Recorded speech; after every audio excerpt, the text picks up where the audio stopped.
It's a calm, quiet morning in an Australian suburb. The streets are still and the neighborhood sleeps soundly. But in just a few moments, the silence will be shattered. Armed officers will storm through family homes, flashlights cutting through the darkness to reveal startled faces of criminals, ripped violently from their beds. Scenes like this will play out across the globe, from Asia to Europe and all the way to the Americas. Law enforcement in 16 countries will launch a massive operation to dismantle organized crime. Nearly 9,000 officers will raid drug labs, secret warehouses, and private homes, making over 800 arrests. They'll seize 40 tons of drugs, countless weapons, and millions of dollars in cash and cryptocurrency. This is the story of Operation Trojan Shield, the largest and most ambitious sting operation in history. Entire crime rings will be, when can we offload? Tomorrow's good, everything's in place. This wasn't a casual text exchange. It was sent between two drug traffickers via an encrypted phone. These highly specialized devices often lack cameras or GPS and are built to prioritize one thing: privacy. They're used by politicians, military personnel, corporations, and unsurprisingly, criminals. The market for encrypted phones is huge, but they're not cheap. Take Phantom Secure, for example. A subscription could cost as much as $22,000 for just 6 months. Some devices even have a kill switch that lets users remotely wipe all data in case the phone is seized. For law enforcement, this is a nightmare. But over the years, police agencies have been cracking down on these companies. Sky ECC, Encrypted, and Phantom Secure were all taken down, creating a void in the market. And like any industry, a void means opportunity, setting the trap. Enter 2018, a shady businessman named AFU has a bold idea. He's no coder, but has plenty of experience selling encrypted phones to criminals.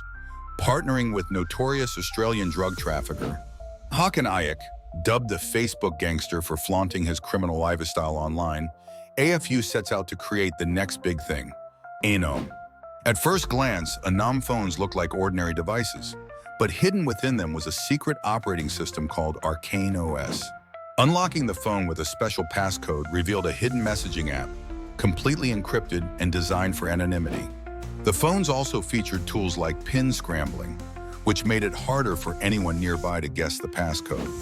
What users didn't know was that AFU had struck a deal with the FBI. Behind the scenes, the phones were built with a backdoor, allowing law enforcement to monitor every message sent.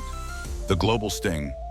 For years, the FBI and Australian Federal Police quietly gathered intelligence from Anom. Messages from drug traffickers, mobsters, and bikie gangs were intercepted, revealing intricate details of their operations. The phones spread like wildfire through the criminal underworld, gaining trust through word of mouth. But eventually, the sheer volume of intelligence became overwhelming.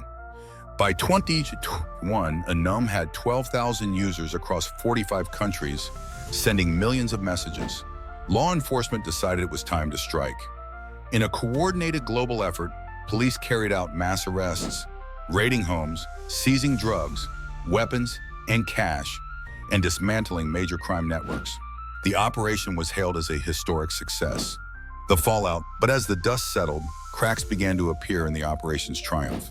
Legal challenges threatened to undermine the entire case. Courts in some countries began ruling that evidence from Anom phones wasn't admissible, as the back door might have violated privacy laws. Over 27 million messages had been collected, but if courts continued to reject this evidence, hundreds of criminals could walk free. It's a sobering reality. Was Operation Trojan Shield worth it if the evidence doesn't hold up in court? A broader question: privacy. Beyond the legal challenges, this operation raises a question that affects all of us. How much privacy are we willing to sacrifice for security? Encryption isn't just a tool for criminals. Journalists, activists, and everyday people rely on it to protect themselves. And while you might think, I have nothing to hide, consider this. What if you lived under an oppressive regime? Would you still feel the same way about giving up your privacy?